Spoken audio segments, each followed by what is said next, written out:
Sweeney's character, because as Margret, it seems like she has a particularly fine line to walk. She's kind of the ballast of the film. She has to be, meek enough to be really underestimated at first, but she's absolutely grounds the film, and she has this unshakable pragmatism that leads her to see everyone really clearly. So did you have discussions about kind of how she was going to walk that fine line and then kind of emerge as such a force by the end of the film?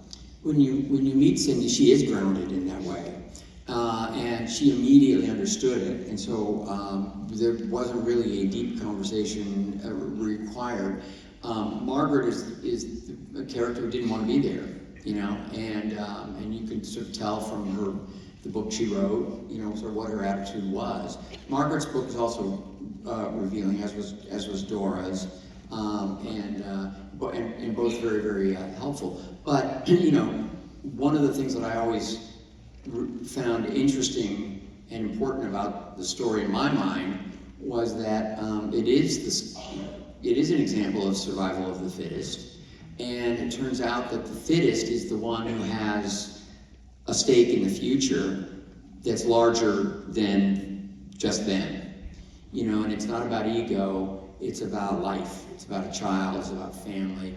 And that's something that young Margaret's not necessarily thinking about when she's sick on the boat and realizing that she's pregnant. By the way, I've been in that cave where Rolf was born. We recreated it. It's just mind-blowing to imagine that this event, really occurred. But her journey is to discover the strength that will make her the survivor. Before I turn to the audience,